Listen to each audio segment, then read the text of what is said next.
Hello players! Today it seems like games keep getting more and more expensive. You could buy a standard edition of a game for $60 and easily spend hundreds of more dollars on DLC expansions or upgrade into the super ultra mega gold edition. But has it always been this way?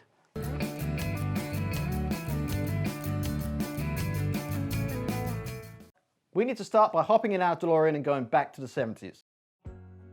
The Magnavox Odyssey holds the crown for the first home video games console when it was released to the US in 1972. It sold for around $100, which is around $611 adjusted for inflation. Games in 1972 sold for $5.49, which is about $26 in today's money. That sounds like a cracking deal, but remember, there was no 3D graphics and about half the games library was the same game, but with a different background. Today, you'd be understandably annoyed if you paid to unlock content that already exists on the disc or is already part of the download. But it turns out that practice has been going on since the very beginning. The cartridges for the Magnavox Odyssey didn't contain the game at all. Instead, all of the games were already inside the console and the cartridges just flipped various switches to load the correct game. After the release of the Magnavox Odyssey, the home gaming market became flooded with consoles that could only play one game. These were cheaper to manufacture and simpler to use. In 1976, the Fairchild Video Entertainment System was released. That system actually had the game on the cartridge, and those cartridges sold for $19.95. That is a whopping $90 today. But you would often get more than one game on a cartridge. A year later, the Atari 2600 was released. This struggled initially because it wasn't until the early 80s when Atari licensed Space Invaders and Pac-Man, which really helped boost the sales of the system.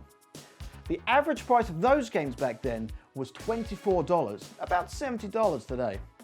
But ultimately, the flood of cheap, low-quality games for the 2600 helped to aid the games market crash in the United States. The rest of the world was largely unaffected, with Nintendo releasing their first console in Japan in 1983, the Famicom. And in 1985, Nintendo released the Nintendo Entertainment System to the US and internationally, and single-handedly revived the failing US games market with everybody's favorite plumber, Super Mario Bros., which sold for $25 or about $60 today, which now seems like an absolute bargain.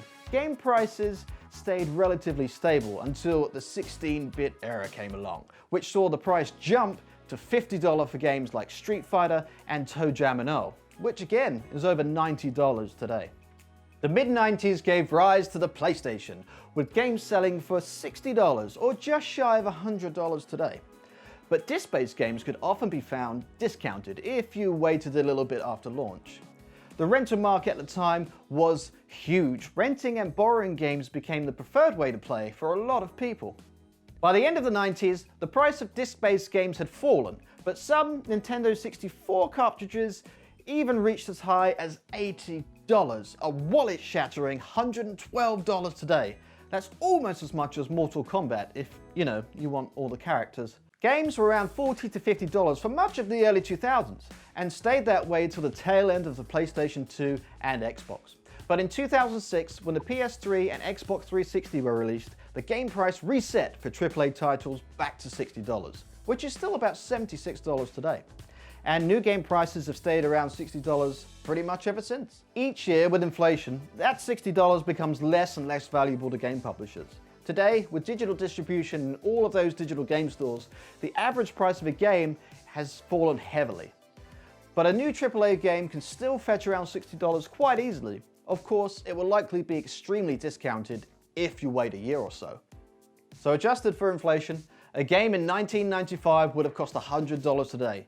And since 1995, we've had major leaps in technical innovation, huge improvements to 3D graphics, full surround sound. Game development has gone from costing thousands of dollars to millions of dollars, and some games now cost more to make than Hollywood blockbusters. So how has the price of a game stayed so low after all these years? Well, there are a couple of theories. Every year the gaming market keeps getting bigger, and if you can sell more copies of your game, you can absorb some of that cost of inflation. But inflation doesn't really reflect how much people are earning. Whilst wages does increase with inflation, it's often not at the same rate. so game prices are set to be inside the average person's entertainment budget. But it is clear that the $60 price for a top game can't be sustained for much longer. The cracks have been there for a long time, with things like DLC, expansion packs, special editions, microtransactions, and expensive memorabilia. All of these things are screaming that the developer is trying to claw back some of those crazy expensive development costs. Development costs that build the quality of games that we have come to expect and even demand. You guys have phones, right? Do you guys not have phones? Yeah, you guys all have phones. All of those things exist so the publishers don't have to break that $60 price barrier, like there's some kind of protective aura around it. But as we go into next year, the barrier seems to have already been broken, with NBA 2K21 releasing on PS5 and Xbox Series X for $70, and it's likely that most other games are going to follow suit. Cyberpunk 2077 may be the last big AAA title that we see sell for $60. But that's sort of okay, because even at $70, that's quite a low price considering the price of games past, even if it doesn't really feel like it right now. That was a brief history of game prices throughout the ages. It didn't feel that brief, but thanks for watching, players. If you like this video, hit the like button so I know to make more like this, and hit the sub button so you can watch it when I do. The sub button really helps out our small creators, so thank you for that. If you didn't like it, there's a button for that as well. All sources are in the really hard to find description, and until next time, be excellent to each other and keep playing.